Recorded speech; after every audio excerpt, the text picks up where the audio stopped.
నమస్తే సార్. నమస్తే madam. Sir, కొన్ని ఇన్స్పైరింగ్ స్టోరీస్ చాలా ట్రెండింగ్ అవుతున్నాయి, స్పెషల్గా క్యాన్సర్కి సంబంధించి. ఆ స్టోరీస్ 10 మందికి, ఇంకా వందలాది మందికి మేబీ ఇన్స్పైరింగ్ స్టోరీస్ ఏమో డిస్కస్ చేద్దాం అనిపించింది. First of all, Bibek the he's a Nepali, he's a social media influencer.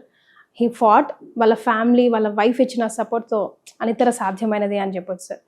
Sir, చిన్నపిల్ల సార్, మధురిమ, అంత చిన్న పిల్లలకు కూడా క్యాన్సర్ వస్తుందా? But she still fighting and NEET crack చేసింది 2024లో. అలా జిమ్మీ క్యాటర్ గారి గురించి అయితే నేను మీకు చెప్పక్కర్లేదు, మీ దగ్గర నుంచే స్టోరీస్ వినొచ్చు.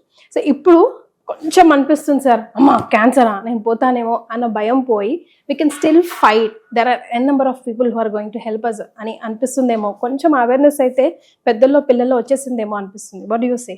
ట్రూ అండి. ఇప్పటికీ చాలా అపోహలు ఉన్నప్పటికీ కూడా చాలా మందిలో ఇప్పుడు కొంచెం ధైర్యంగా వింటున్నారు. ఎస్, పేషెంట్సే వింటున్నారు. చాలాసార్లు ఇంతకుముందు పేషెంట్స్ రిలేటివ్స్ నా దగ్గరికి వచ్చేవాళ్ళు, పిల్లలు వచ్చేవాళ్ళు, రేపు పొద్దున్నే పేషెంట్ తీసుకొస్తాను, రేపు మీరు పేషెంట్కి ఏం చెప్పకూడదు అని చెప్తారు ముందు. తర్వాత పేషెంట్ వెనకాల నుంచి అని చెప్తూ ఉండేవాళ్ళు. ఎస్, ఇప్పుడు ఎస్ సార్ చెప్పండి పేషెంట్కి అన్నీ తెలుసు, డయాగ్నోస్ తెలుసు. ఇప్పుడు ఈ మధ్య అంటున్నారు క్యాన్సర్ అనే వర్డ్ ఇంత ముందు లాగా లెక్క భయం కలిగించకుండా చాలా మంది ధైర్యంగా ఫేస్ చేస్తున్నారు. Very interesting. ఇది కూడా నో ఆల్టర్నేట్ ఏమో సార్, ఇంకా no alternate, you have to fight and fight. So ఇప్పుడు మీరు అన్నట్టు ఆ బిబేక్ పంజేని వెరీ ఎర్లీ 2023లో అనుకుంటా, he came to Nepal to mourn his mother's death. అదే టైంలో he was diagnosed with glioma. Glioma అనేది ఒక deadly brain tumour. Glioma is a very aggressive form of brain tumour అనమాట. సో దాన్ని ఇమీడియట్లీ ఆయన యూఎస్ వెళ్ళిపోయారు. యూఎస్ వెళ్ళి సర్జరీ చేశారు. మొత్తం ట్యూమర్ అంతా తీయలేకపోయారు. ఆబ్వియస్లీ బ్రెయిన్ లో difficult to remove the whole tumour unlike other organs. తర్వాత ఆయనకి రేడియేషన్, కీమోథెరపీ, ఆ తర్వాత మళ్ళీ కీమోథెరపీ, టార్గెటెడ్ థెరపీస్ ఇచ్చారు. ఈ survived for about 2 years.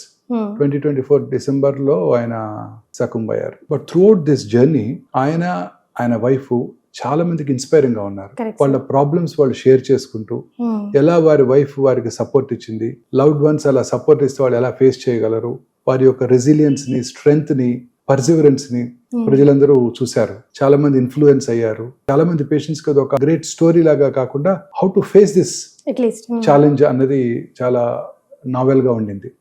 So అలా షేర్ చేసుకోవటం, ప్రతి ప్రాబ్లమ్ ని షేర్ చేసుకోవటం వారు సోషల్ మీడియాలో, దాన్ని అందరూ ఫాలో అయ్యి సజెషన్స్ ఇవ్వటం. ఆ పిల్లలు, ఆ చిన్న అమ్మాయి, she's young lady, Srijana Subedi, Oriya lady, చక్కగా ఫేస్ చేసి తను ఎలా ఉండింది, తనతో ఎలా కలిసి ఫైట్ చేసింది క్యాన్సర్ తో అనేది ఒక ఇన్స్పైరింగ్ స్టోరీ అండి. So together they did their best. Yes. But unfortunately we lost him. But whatever it is, it's an inspiring story. Sir, అంత మటుకు వచ్చిందంటే అసలు ఏం తెలియలేదా ఆయనకి? సిమ్టమ్స్ ఏమి ఇవ్వదా? లేదండి, బ్రెయిన్ ట్యూమర్ మనకు తెలుసు కదా, ఎటువంటి సిమ్టమ్స్ ఉండవు. హెడేక్ ఉంటుంది, హెడేక్ ఉంటుంది. సి, బ్రెయిన్ లో వచ్చే ట్యూమర్ స్టేజ్ కన్నా the behaviour of the tumour is more important. ఇవి high grade gliomas. High grade glioma ఏంటంటే చాలా అగ్రెసివ్ గా బిహేవ్ చేస్తాయి.